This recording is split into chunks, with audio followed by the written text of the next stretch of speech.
Bienvenidos. En solo 12 minutos te mostraremos todo lo que necesitas saber sobre el debido proceso. Comencemos. Hola amigos, acá tenemos un tema muy importante. Primero conceptualizaremos los términos a utilizar. ¿Qué es debido? Es como es debido, como corresponde. ¿Y qué es proceso? Es el sistema adoptado para llegar a un fin. Entonces, ¿qué será debido proceso? La correcta forma de hacer las cosas para alcanzar un fin. Ahora bien, nuestro tema es el derecho al debido proceso. Este derecho busca confirmar no solo la observancia de los pasos que la ley impone a los procesos judiciales, sino también el respeto a sus formalidades contenidas en los principios que los inspiran. Alineado con el artículo 10 de la Declaración de los Derechos Humanos, el debido proceso es un derecho fundamental de exigir un proceso judicial justo a un juez independiente e imparcial que reconozca las garantías sustanciales y procesales. Las garantías sustanciales impiden emitir decisiones arbitrarias y son: principio de igualdad, todos somos iguales en el proceso, sin discriminación alguna. Principio de legalidad, todos los actos procesales deben provenir de una ley previa.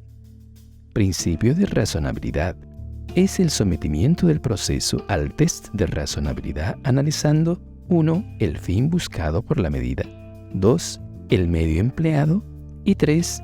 La relación entre el medio y el fin.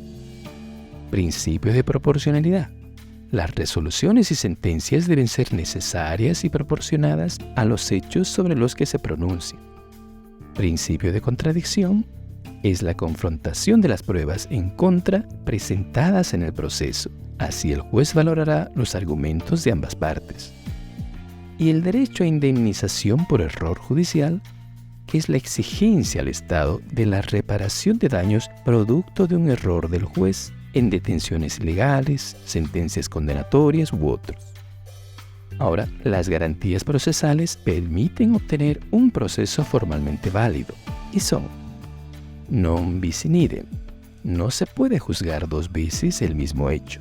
Ejemplo, Juan fue condenado penalmente por apropiación indebida e indemnizó a la empresa X en un monto. Por su parte, esa empresa inició una acción civil contra Juan por ese delito reclamando la misma indemnización. Como se trata del mismo Juan, del mismo delito y del mismo fundamento, aplica el non bis in idem para evitar que se sancione a Juan doblemente. A la cosa juzgada, no se puede reabrir una causa penal con sentencia en firme ya fenecida, en cuyo caso procede la excepción de cosa juzgada. Ejemplo: Alcira fue absuelta penalmente en el proceso por hurto de varios electrodomésticos de la casa donde prestaba servicios de limpieza mientras los dueños de casa estaban de viaje, quienes tiempo después encontraron nuevas evidencias y presentaron una nueva demanda. Como se trata de las mismas personas, del mismo objeto y la misma causa, aplica la cosa juzgada para dar seguridad jurídica a Alcira, ya que los hechos constatados y los derechos reconocidos o negados por dicho acto no pueden ser discutidos nuevamente. A la presunción de inocencia. Una persona es inocente hasta que su culpabilidad sea demostrada. Ejemplo clásico: quienes son detenidos por la presunción de haber cometido algún delito y son conducidos a la policía o a la fiscalía para prestar su declaración, normalmente son acosados por la prensa, quienes les toman fotos y graban imágenes que las divulgan en los noticieros televisivos, contribuyendo al prejuzgamiento de culpabilidad, aprovechando su influencia en la opinión pública. A tiempo de vulnerar la presunción de inocencia, se cometen delitos contra el honor, la intimidad y la imagen de esas personas. Al derecho a la defensa, que incorpora los siguientes derechos y garantías: a ser notificado con la demanda. Mediante ese acto procesal se pone por escrito en conocimiento de las partes determinados actos del proceso. Por ejemplo, cuando te inician una demanda, deben notificarte personalmente en tu domicilio con las formalidades de rigor. A ser asistido por un traductor o intérprete en forma gratuita, así como a ser informado sin demora en su idioma respecto a la acusación. Eso ocurre cuando el demandado tiene un idioma originario o habla un idioma extranjero. a la defensa material y técnica, o sea, a defenderse por sí mismo o de ser asistido por un defensor privado o uno proporcionado por el Estado. Ojo, que aún se defienda a uno mismo, necesita la orientación de su abogado para crear convicción en el juzgador sobre su inocencia y también para saber cuál es la estrategia de defensa y cómo pretende llegar al objetivo. A la privacidad con su abogado. Es el derecho irrestricto a comunicarse privadamente con su abogado defensor. Eso implica el derecho al secreto que requiere la confidencialidad de sus comunicaciones que serán protegidos gracias al secreto profesional al que está obligado el abogado. A ser escuchado en juicio público, para exponer a viva voz las razones para pedir el rechazo de la acusación y también para fiscalizar el proceso. Esa publicidad externa permite mantener la confianza de la comunidad en los tribunales. Además, se convierte en freno y garantía frente a posibles arbitrariedades. Al acceso a las pruebas de cargo, para fiscalizar la legalidad de la prueba y así determinar su veracidad e imparcialidad.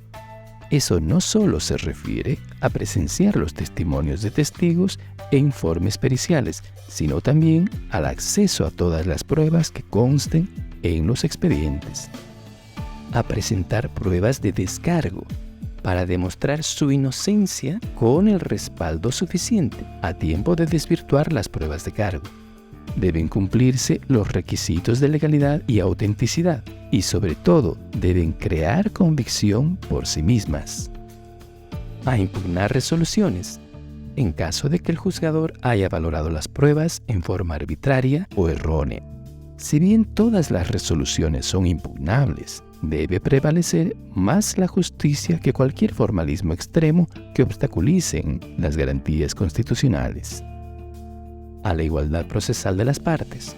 Que las partes tengan las mismas oportunidades de actuación en el proceso, sea para sostener la acusación o la defensa, con las mismas posibilidades de alegación, impugnación y prueba. Indubio pro reo. La convicción del juez debe superar toda duda razonable, pero en caso de duda, debe fallar a favor del reo. Eso se presenta en casos de insuficiencia probatoria, declaraciones ambiguas de los testigos, afirmaciones condicionales de los peritos, falta de claridad en la imagen que documentan el hecho, etc. A recusar al juez. Cuando el juez se parcializa, tenga algún vínculo con la otra parte o haya prejuzgado. La enemistad, odio o resentimiento del juez con alguna de las partes o sus abogados puede dar motivo a la recusación u otros que afecten la independencia y objetividad del juez. A guardar silencio. El derecho a guardar silencio no será considerado como indicio de culpabilidad. Al tratarse de un derecho, el silencio no puede obtener valor probatorio, a favor ni en contra, por lo que tampoco debe tener consecuencias en el proceso.